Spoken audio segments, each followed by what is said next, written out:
First of all, successful companies have great leadership. And leadership is the ability to get results. But it's also the ability to allocate resources, which means it's the ability to make decisions and to make hard decisions. Because if it were easy decisions, everybody would be a leader and everybody would be rich. So making decisions using thinking, slow thinking, using long-term thinking, is the critical job of the leader. Drucker says, the first job of the leader is to ask what results are expected of me.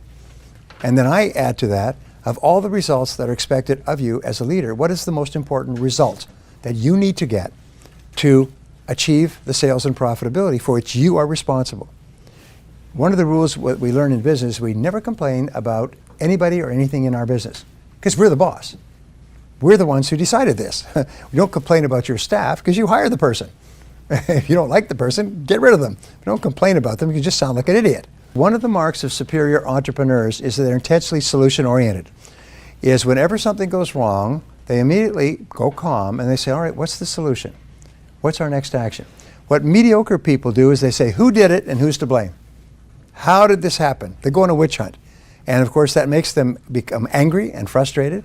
But superior executives, when something goes wrong, problem with a customer, problem with money, problem with bills, problem with product delivery or defects, they say, okay, all right, how do we solve this? What's the solution? Now here's a wonderful thing, is your success in life will be determined by your ability to solve problems. My friend Colin Powell said, leadership is the ability to solve problems. Success is the ability to solve problems. And how do you become really excellent at problem solving? I just finished a book, by the way, called Creativity and Problem Solving that Amicom is publishing in New York at the end of this year. It's because I did years of research on the subject. Here's the point, is the way that you solve problems is simply to think about solutions. What are all the possible solutions? Be intensely solution-oriented. Don't allow yourself to get bogged down, negative, upset, unhappy about the problem and who did it. Focus on the solution and the actions that you can take. And when you start to think about the solutions, remember Helen Keller's wonderful line, when you turn toward the sunshine, the shadows fall behind you. When you start thinking about solutions, we could do this, we could do that, and you could do this, and I could do that, and we could do. When you start thinking about solutions, your mind goes calm, your creativity turns on like lights, you start to have more energy, you start to feel more confident, and so on. Are you with me so far? Yes. Thinking about problems makes you negative and shuts down your brain. Thinking about who's to blame is even worse. But thinking about what you can do and the actions you can take puts you back in charge. Well, the second principle, and I talked about, the second great is having a great product or service. And this, to me, was and is a revelation. And it's so simple, it stares you in the face. But 90% of your success in business will be to have a great product in the first place. And this is something that many people miss. They think if I have a good product and I pay thousands of dollars and go to really clever seminars, they'll teach me some marketing gimmicks and tricks so I can con people into buying it.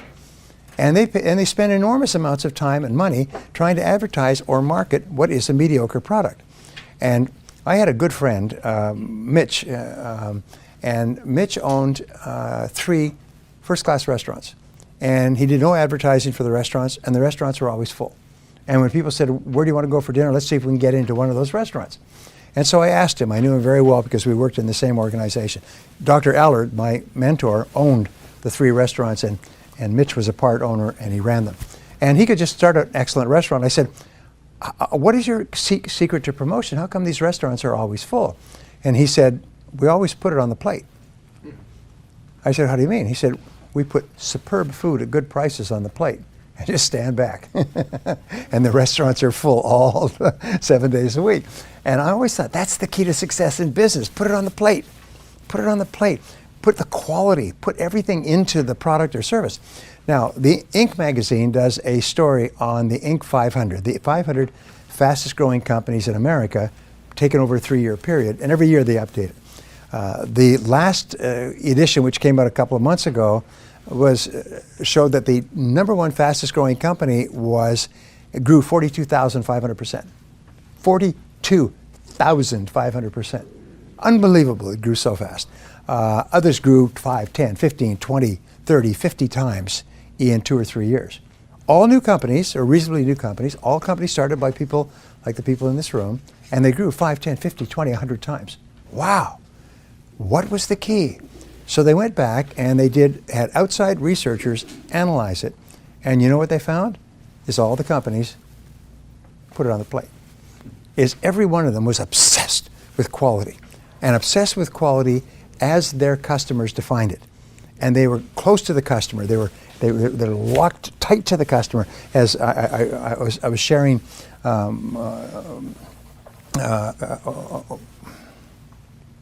his idea about what was it called? What was your WTC? What did you say about customers? Oh, Well, think like a Joel, customer. yeah, think like a customer. I was sharing that on my conference today. Think like a customer. The very best companies think like a customer. What do customers want? What do customers need? And you know, the key to success is make your customers happy, and then make them happier than your competitors. And then every single day, wake up and think, how can I make my customers happier?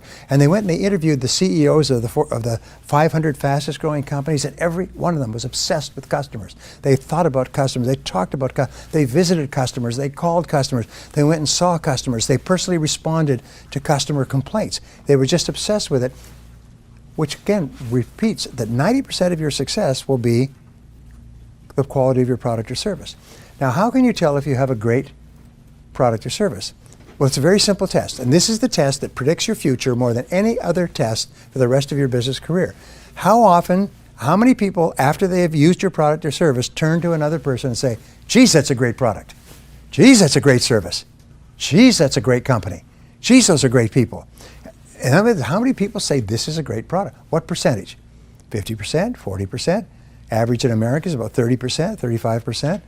Top companies like Apple that come out with an iPod, an iPhone, and an iPad, people consume the product. The next time they come out with an iPhone, they sleep on the sidewalks in rows of hundreds to be the first purchasers. They come out with an iPad, they sleep, hundreds are sleeping on the sidewalks to buy it and pay outrageous amounts, and then they start showing everybody else, isn't this a great product? And then they have apps. Look at this app. Look what you can do with this app. How many people have an iPod 5, an iPhone 5? Okay? How many of you showing other people the panoramic thing? How you can take panoramic pictures. Isn't that a great concept? You know it used to cost thousands of dollars to have panoramic cameras that could take a panorama? And now you've got it in your iPhone as one of 100 or 1,000 different things it can do. So people who buy their products become their preeminent salespeople. They're running around grabbing people and bothering them and showing them the product or bragging about the product. In a movie, by the way, the movies companies only have enough advertising for the one weekend. They could take big ads for one weekend to get people into the theater quickly. After that, the movie will either grow or die by word of mouth. And your movies that are successful, by word of mouth, everybody's talking. Have you seen that movie? You've got to see that movie. Honey, I just heard about this movie at work. Let's go tonight. You weren't even planning to go to a movie. And you go there on Tuesday night and the theater's full. Have you had this experience? You see, and everybody's talking about it. The most important key to our success. So go back to the Inc. study, and I'm looking for corroborations. In the Inc. study, they had researchers say, what is the very best place for a company to invest if they want to increase their sales and profitability? And the answer came back after looking at everything else is invest in improving the quality of your product. Invest in improving the quality of your product. Make the product better and better and better. Make your customers happier and happier. Make your customers so happy.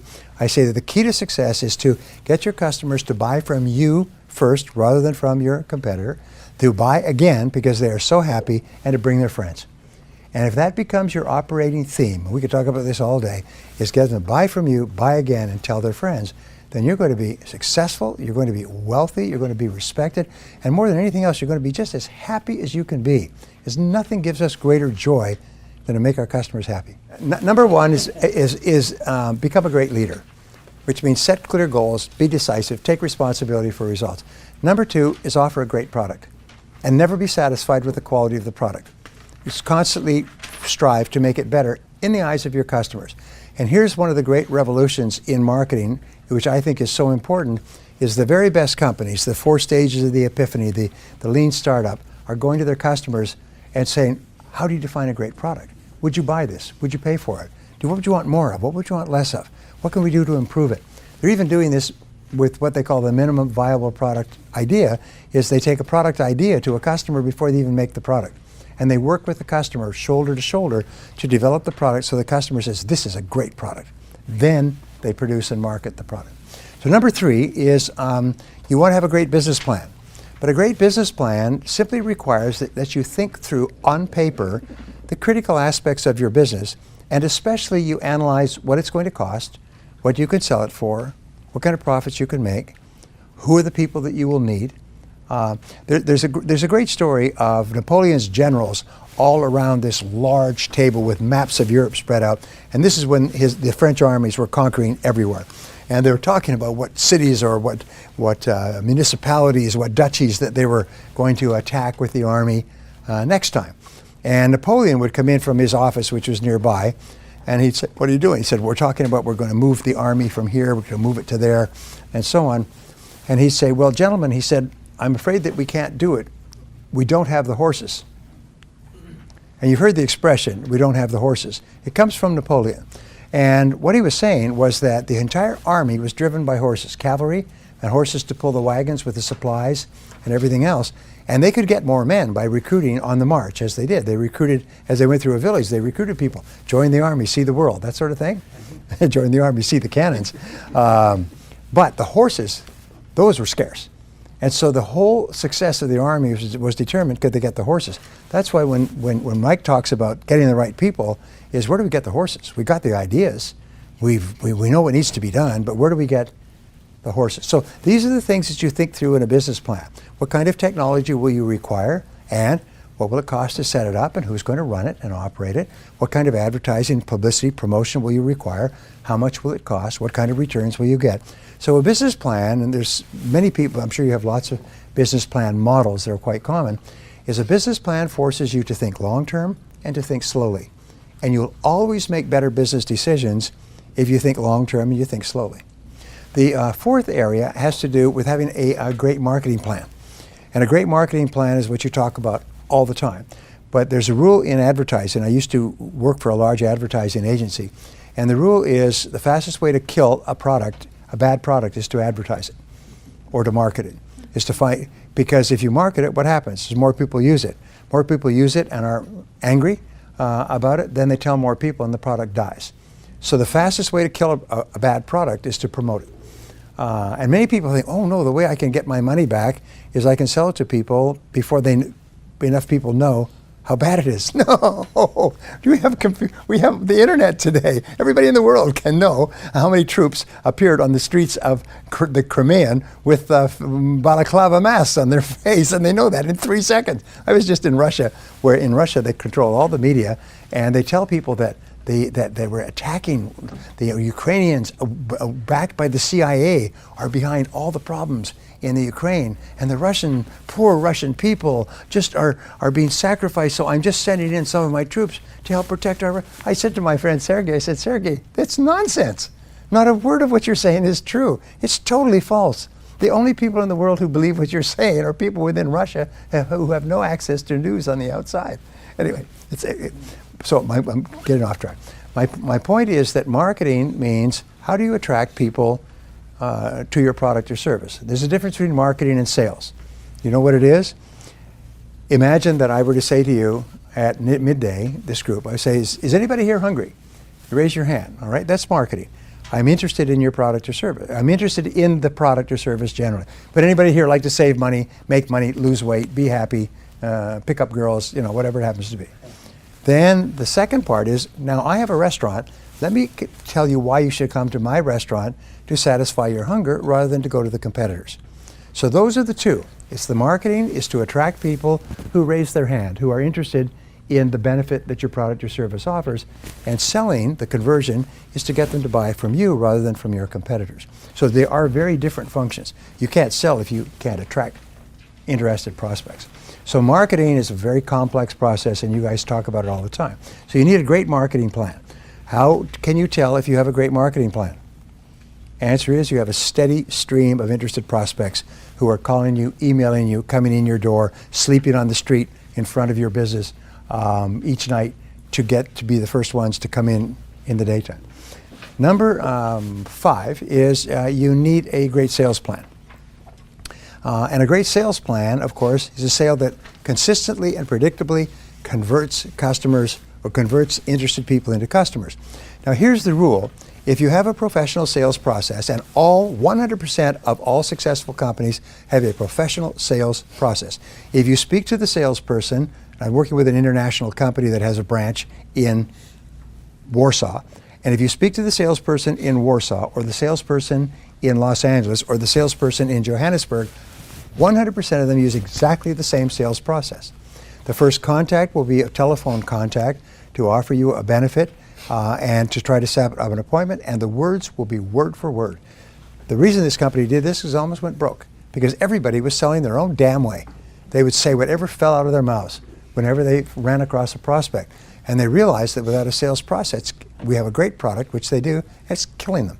So they systematized the sales process. Their sales went up 1,000%. It's been proven that if you go from random selling to a proven sales process, and of course you have to debug it, you increase your sales 500% with the same number of prospects. I've seen people get their closing rates from 1 out of 10 to 9 out of 10 by simply improving the sales process. And so selling is really important. It's one of the things we focus on. Now, there's two more points that I want to talk about in terms of grace. One is generate great numbers. And this is one of the most important parts of business. All business activities and results can be expressed in numerical form. Everything, right down to the number of telephone rings or number of seconds it takes for a person phoning to make connection with a person who can help them. Jeff Bezos, who, as you see, got Best Entrepreneur Businessman of the Year, both Forbes and Fortune. They're obsessed with measuring every single activity. And they look at the seconds, the number of seconds that it takes. When we first bought from Amazon, they would advertise 5 to 7 days UPS. Today, they offer 1 to 2 days max. In cities like San Diego, where they have warehouses, you can order in the morning, it's delivered in the afternoon. Books, tapes, courses, clothes, it's Zappos overnight. They can deliver overnight. Because why? It's because they're obsessed with shortening the amount of time it takes to make customers happy. And the shorter the time, customers really value speed, and they'll pay top dollar for someone who'll make them happy faster. They've determined that. So look at the numbers. And the question is, what are the most important numbers in your business? What we teach in our longer courses is about 35 numbers in any business. Some of them are unimportant, some of them are extremely important. And there's 5 to 7 of those 35 numbers that are the A numbers, and then there's one number that's the most important number of all. And we call this, or Jim Collins, who wrote Good to Great, calls it the economic denominator. And when I started doing my coaching programs with entrepreneurs, one of the first things we taught was to identify your number. What is the most important number in your business? The number that most accurately predicts your success and your future. And most people get it wrong the first 3 to 5 times.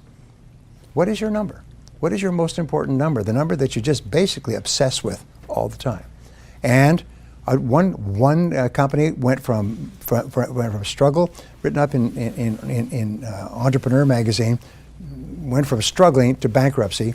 And then a friend of his asked him, what was your number? What was the number you were focused on? Well, we weren't focused on any number in particular. We didn't even hardly keep track. So they were just selling by gosh and by golly, and at the end of the day, they were bust. He had to go home and live with his mother at the age of 26. So he said, no, you have to pick a number. So he sat down and he said, and he picked a number, and it's called net contribution margin. In other words, exactly how many net dollars and cents do we make from each sale? And then we compare those sales, and that's after 100% of every expense of cost of customer acquisition and lead generation and delivery and everything else. And then they compare those against the others, and they re-emphasize. In other words, net contribution margin. This year, he'll hit $100 million in business, and he's laughing. He said, changed our whole life to finally figure out what our number was. So a question I always ask people, what is your number? Do you know? Do you know the most important number? Do you know what most entrepreneurs say? Sales. Sales, everybody knows that, just sales. Really? What if you're losing money on every sale? Then the more sales you make, the faster you go bust. And you know that many companies are losing money on every sale because they don't add in all the costs of the sale.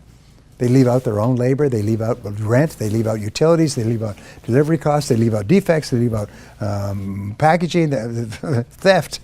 And so there's, boy, are we selling a lot. Yeah, well, how come you're losing more money every month? Did you see these companies, by the way, that announced they had 11 billion in sales last year, they lost 3 billion? And you see them all the time. You say, how could you lose $3 billion if you sold $11 billion? Do you know why? It's because they don't know the numbers. And what they're doing is they're probably working harder and harder to sell more and more products at which they're losing more and more money. And nobody sat down and done the attributable cost. Okay, the last of the 7, and this is the one I love, and this is the future, by the way. The front end of business, the first bookend, is having a great product or service to start with. The last is to have a great customer service experience. And I cannot tell you how important this is. This is what Joel and I have worked on all of our lives. Make our customers so happy at the beginning and so happy with the product and happy afterwards. It's the key to repeat business. It's the key to rapid growth. Every successful company, without exception, is obsessed with taking good care of their customers once they get them. And if they have a customer complaint, the head of the company doesn't sleep at night. They are so upset about customer complaints. They'll go out and personally visit them. The company president will phone an unhappy customer and talk to them because they consider customer happiness, like Tony Hsieh, to be the most important thing in the world. What Tony says is that we're not in the shoe business, we're in the customer happiness business, we just happen to sell shoes. And if we were selling something else, we'd still be in the customer happiness business. What was that worth to Tony? Sold it for, his idea translated into Zappos sold it for $1.2 billion and took home $350 million. Not a bad idea. Make your customers happy. Does it work? Yes. How often does it work? 100% of the time. So you'll find that the very best companies, the ones that you really like and want to go back to, are the companies that make you feel happy. They make you feel good as a result of having done business with them. They take good care of you. And as a result, you go back over and over again and you bring your friends. So those are the 7 greats that we talk about here. Great leadership, great product or service, great marketing plan, great sales plan, great numbers, great business plan, and great customer service plan.